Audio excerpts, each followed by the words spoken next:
निजामुद्दीन औलिया जो सब कुछ जानते थे कि ये कुछ लेकर ही टलेगा, वो संत फकीर थे, उनके पास देने को और कुछ नहीं था। उन्होंने कहा ये सामने जोड़े पड़े हैं मेरे चप्पलें, इसे उठा के ले जाओ।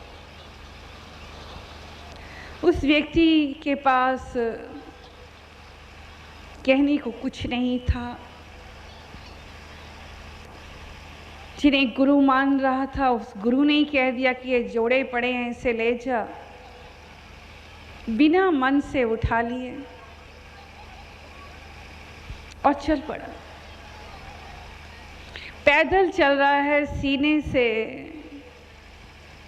निजामुद्दीन औलिया के चप्पलों को लगा रखा है और मन ही मन सोच रहा है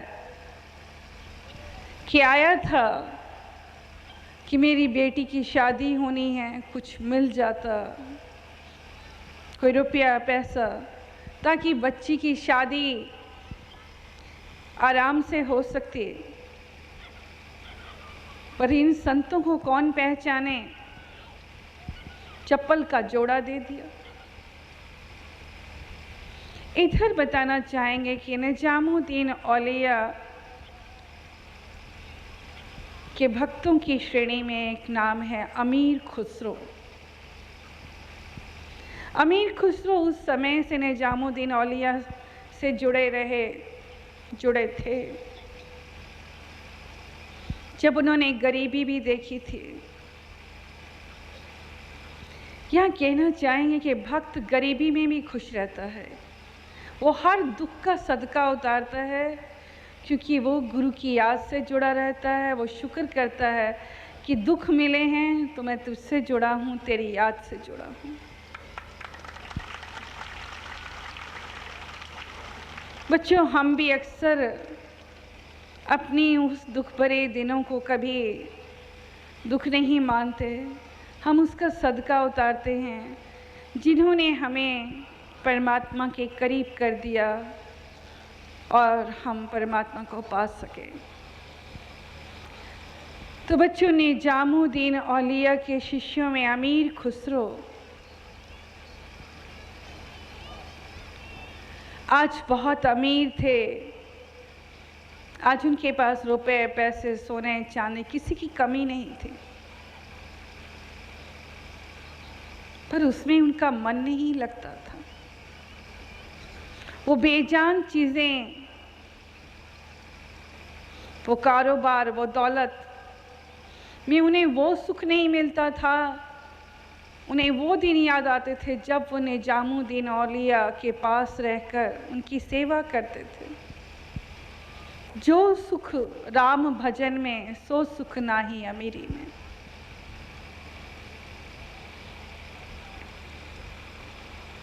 आज उधर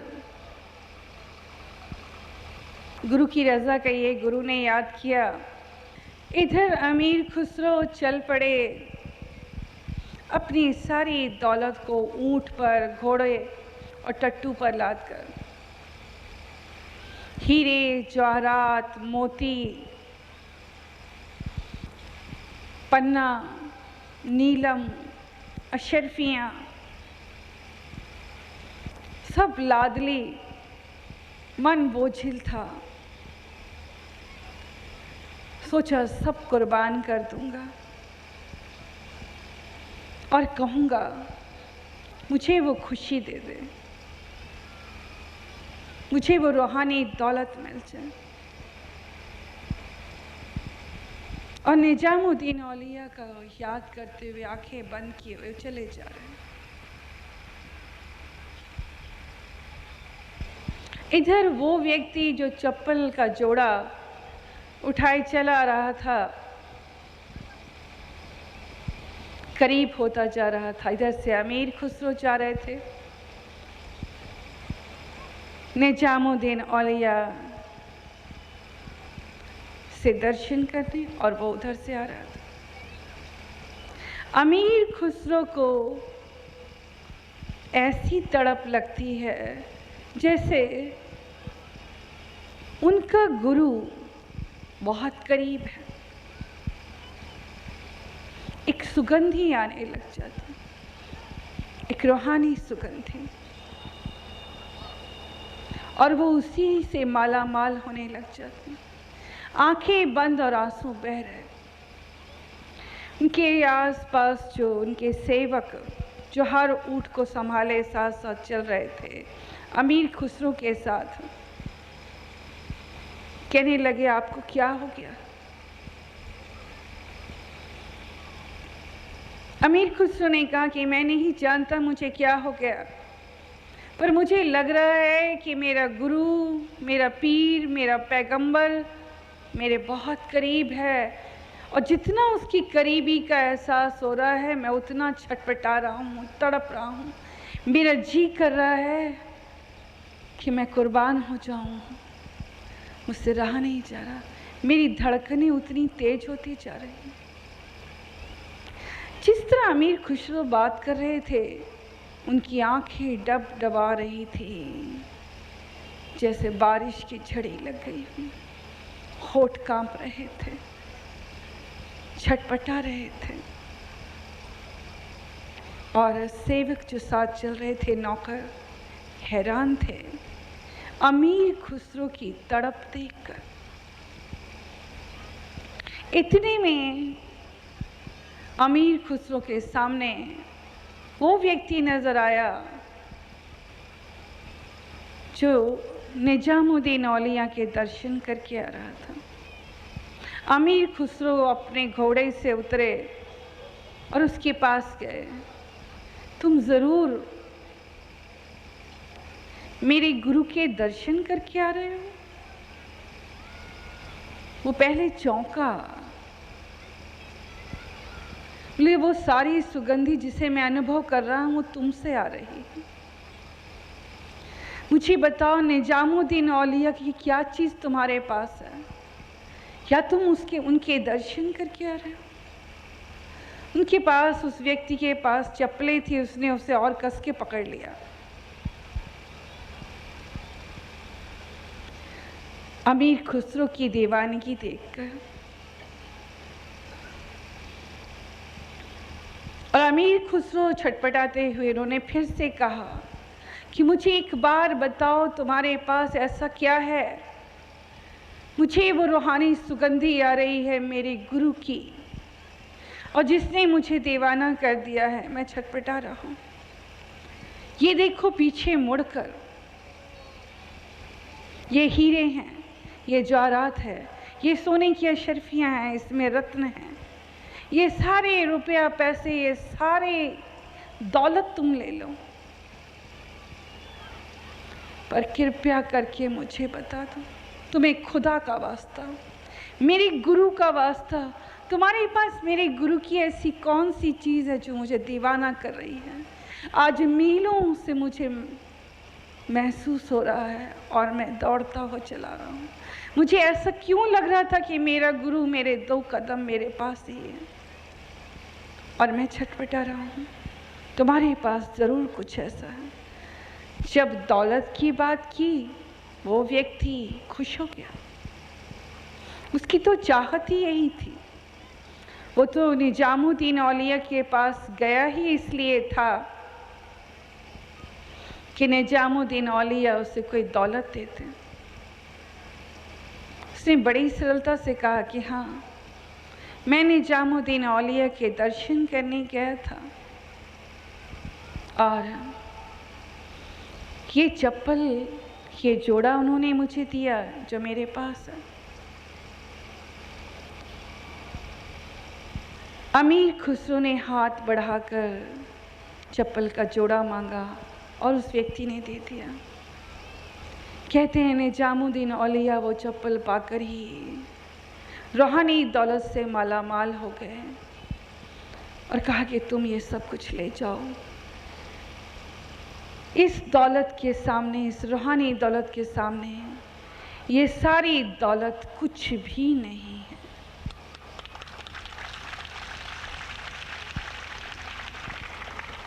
बच्चों, विरले हैं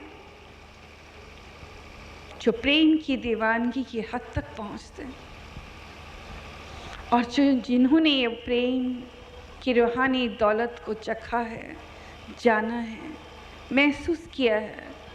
वो जानते हैं कि सांसारिक दौलत उसके आगे मिथ्या है, कूड़ है, उसका कोई मोल नहीं।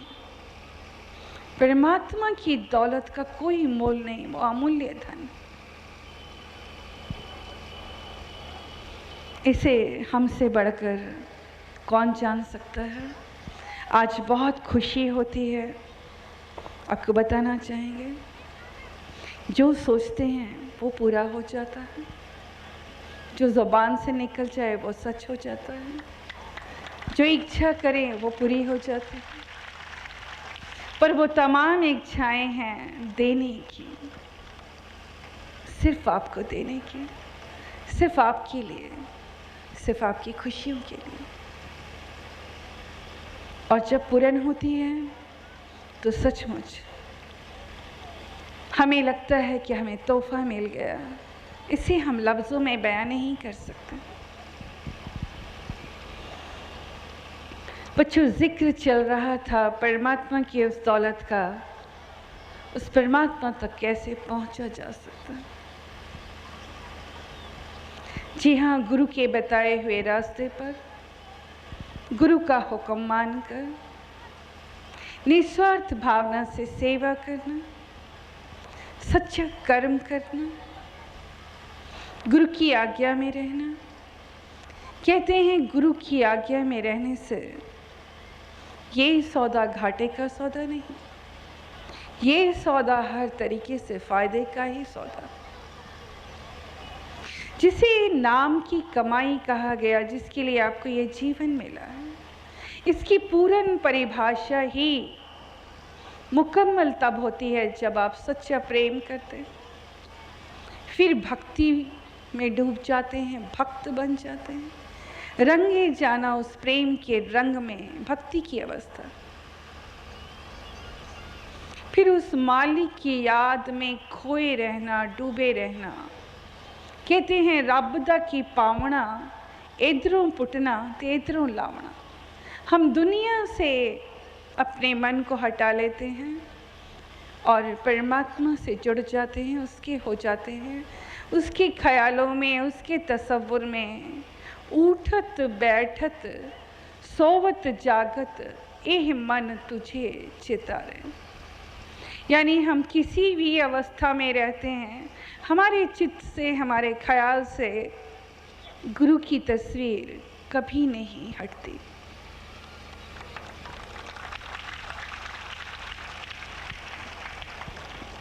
और सच्चे कर्म योगी बनकर हम हर कदम पर सच्चा कर्म करते हैं, सत्कर्म करते हैं, निस्वार्थ भावना से। एक ऐसा ही बालक जिसकी आयु 20-25 साल की होगी,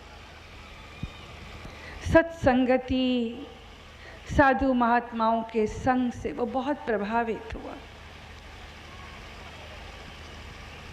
और उसे बहुत अच्छा लगता था कि कहीं भी सेवा का मौका मिले तो वो पीछे नहीं हटता था। घर में भी अपने बुजुर्ग, बड़े लोगों की सेवा वो हमेशा करता, लेकिन उसे अभी तक कोई गुरु नहीं मिला, ऐसा गुरु नहीं मिला जिससे वो प्रभावित होकर उन्हें अपना गुरु मान ले। पर जहाँ कहीं मौका मिलता वो सत्संग जरूर सुनता। एक जगह उसे मालूम हुआ किसी मंदिर में बहुत बड़ा जलसा है, पूजा है और सत्संग होगा। जब वो वहाँ पहुँचा, सत्संग खत्म हो चुका था, सत्संग की समाप्ति हो चुकी थी, मगर वो देख रहा था कि बहुत से भक्तगण फूल मालाएं लेकर गुरु के चरणों में, गुरु के गले में भीड़ लगी हुई थी। कोई फूल पहना रहा था, फूल डाल रहा था चरणों में, कोई मालाएं पहना रहा था, बाकी के लोग भोजन कर रहे थे, बहुत से सेवक थे तो भोजन परोस रहे थे। उसने भी आगे बढ़कर कुछ लोगों से, सेवकों से कहा कि मुझे कोई सेवा दीजिए, मगर हर एक ने उसे पीछे धक्का मारकर पीछे कर दिया, क्योंकि उसने कोई भी बिल्ला नहीं लगा रखा था, वो कोई बड़ा सेवक नहीं था, पर महात्मा जी ने दूर से ही उसे देख लिया। उसने जब सबसे फरियाद की कि लाइए मैं ये सेवा कर लूँ, तो नहीं दी। उसने 2-3 जगह जाकर सेवा की फरमाइश की, पर सबने उसे धक्का मारकर पीछे कर दिया। वो चुपचाप देखता रहा। उसके अंदर सेवा की एक लगन थी, एक तड़प थी। उसे नजर आई गंदगी। जो लोग जूठन छोड़ के चले जाते, पत्तल छोड़ के चले जाते, कई जगह पर पानी बिखरा हुआ, कहाँ कहीं कहीं फूल बिखरे हुए, पत्तल गिरे हैं, पत्ते गिरे हैं, गंदगी है। उसने कहा भगवान तेरा शुक्र है, तूने मुझे सेवा तूने दे दी। और उसने जाकर वो सारा कूड़ा उठाने लगा। जहाँ पानी बिखरा था उसे पोंछा, जहाँ पत्तल गिरे थे उसे उठाया, जहाँ जूठन गिरी थी उसकी सेवा करने लगा। और इसके लिए किसी ने उसे मना भी नहीं किया। कहते हैं महात्मा जी उठकर उसके करीब आए।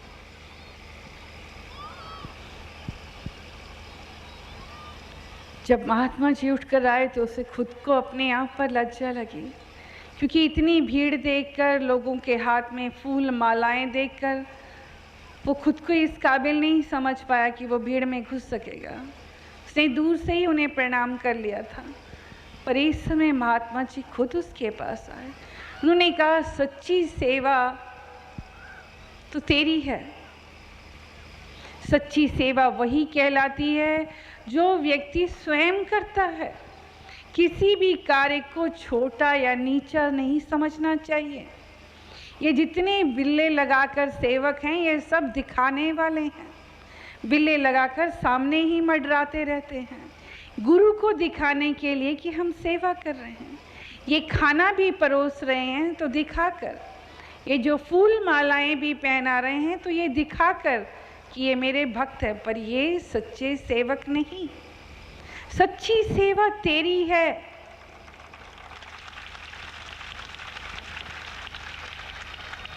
तू सबकी जूठन उठा रहा है, तुझ में घृणा नहीं।